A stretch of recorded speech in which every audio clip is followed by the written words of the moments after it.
Okay, let's do a problem on this now. Since we have learned how to create a nested list of numbers, we should do a relatable problem also, right? Because this is just fun. For now, we have just learned a method which is slightly interesting. It is just fun, not meaningful. And let's make it meaningful, right? And you should get to a point, all of you should get to a point where you are able to write something like this without having to memorize or remember, right? I'm writing I'm writing list comprehension, and in that I'm trying to generate inner list using random sample. And I will define a collection of numbers, let's say 1 to 100, or let's make it slightly more respectful. And I will keep on getting 5 numbers for I in range, let's say 7.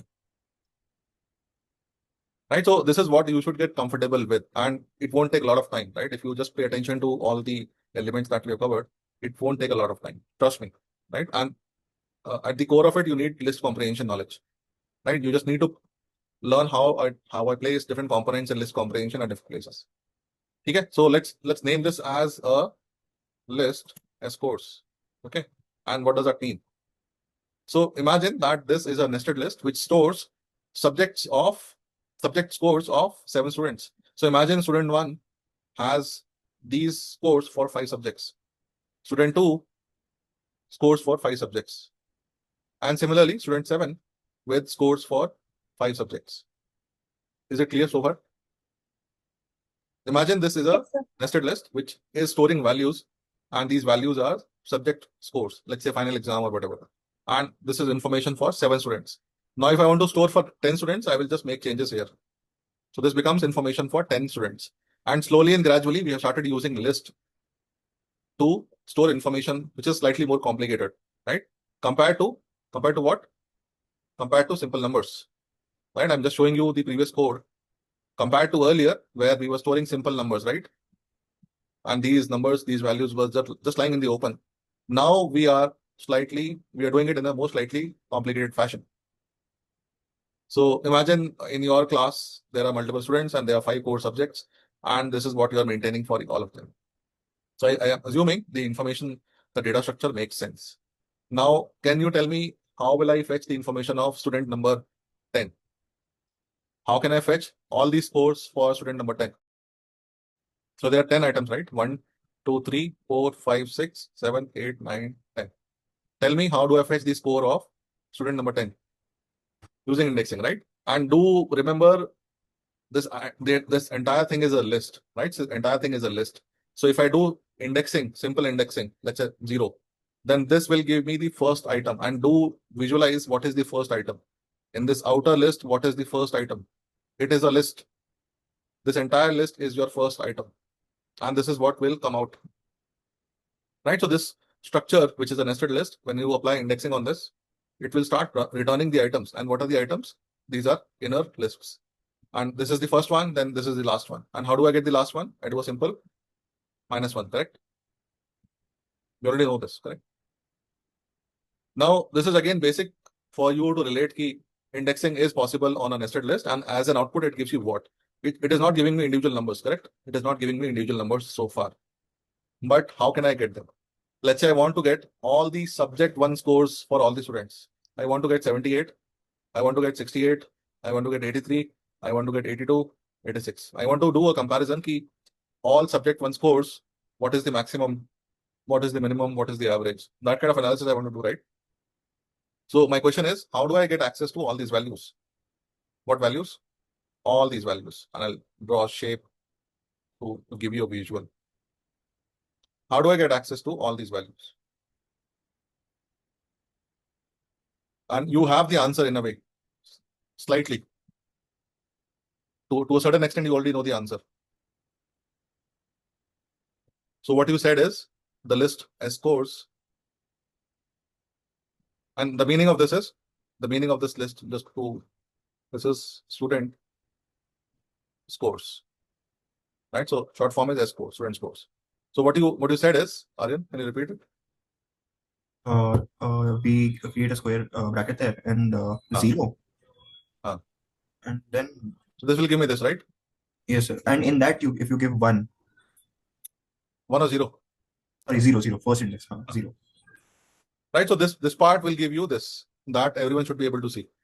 Right, if I do scores bracket 0, we already know what output it will give me. And imagine a list that is sitting here in this output, and you're applying indexing on that first element. So this will give you the value. So 78, 92, 81, 40. It will only give you one number. Yes, sir. Okay, please remember, it will only give you one number. Why? Because the way this is happening is, first, if you do score 0, it will give you this list. Okay, do look at the code. Scores 0 gives you a list. And on that list, you're doing indexing of 0. So that will give you the first element, which is 78. Yes, sir. Okay. So in my original question, I have been able to get one value. But how do I get 68 now? So how do I get 68? How do I get 83? I need to get all the values, because these are all values of subject 1's course. Let's say the subject is mathematics, for example. So I want to get the mathematics course for all the 10 students. How do I get it? Is the question. For me to get 68, what will be the code? What will be the values? 1, 0. Right? It will be 1, 0. Right? And again, look at the output. Again, sorry, this is the last item. It will be 46. But you get the idea, na? Ki for you to get the first value, you need a 0, which is going to be constant. But this needs to change. This will be, let's say, a variable I or something. And how do I ensure that I run all of this? By changing I use a for loop, correct? Right? I have to use a for loop so that I can keep on changing the value of I. Right? And where is I applied exactly? I is applied here. This will be 0 first, then 1, and then 2, and then keep on going. It will be the last element, which is 9. So you need to write a for loop, and you can say for I in range, and then this will be 10, sorry. And then you can print something like this. This entire thing you can print.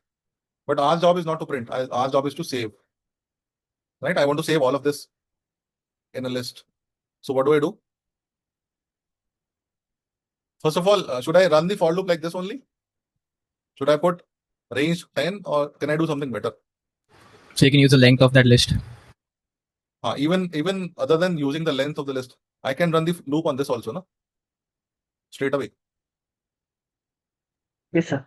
So let's first see how running a simple for loop on scores looks like, right? And what kind of output it gives. If you understand that, and I'm damn sure you already know it, just that key, maybe the problem looks confusing. It is very simple. I'm sure you already know it, okay? It's just a matter of recollecting everything. So scores is defined, and I just need to run a simple for loop.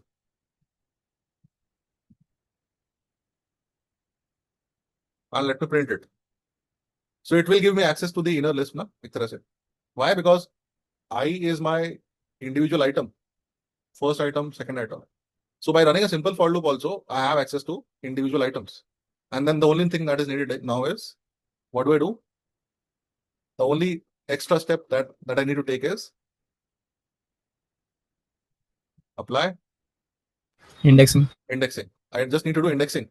And I need all these scores which are at the same index position. First position hai, wasn't index 0 hai. So I just need to do a simple indexing on I. And please realize what is the value of I. I is a list, right? Each value of I is a list. So I just need to apply indexing on I. And I get access to all the values which are for subject 1. Right? And similarly, if I were to tell you, get me the scores for subject 5, what do? If I were to get all the values of 42, all last subject scores, 98, 97, then what changes should I make here? Should I change I? Should I change something else? So we'll change that 0 to 4. Right. So do remember, I will again be the list, which is the 5 scores for each student. I just need to access this last item, and I can put the index value for that. Right. And I can put 4, or I can just get the last one by using a -1. So this time I get 48, 98, 97, which are the last values. And then I can do a simple sum or max or min, right? But on the printed output, I cannot do it, correct? I cannot do a print max on printed output, no? Because these are again individual items. So like I said earlier, I need to store all these values somewhere, correct? Yes, sir. Right. So as a teacher, I'm asking, okay, can I know what is the maximum marks in subject 5? As a teacher, I'm asking myself. And what is the minimum score for subject 1?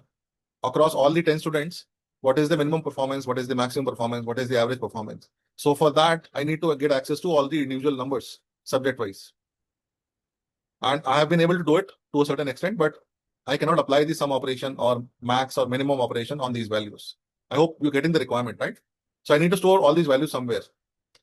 And do you think we can use list comprehension for this? Can we use list comprehension for this? And if yes, how?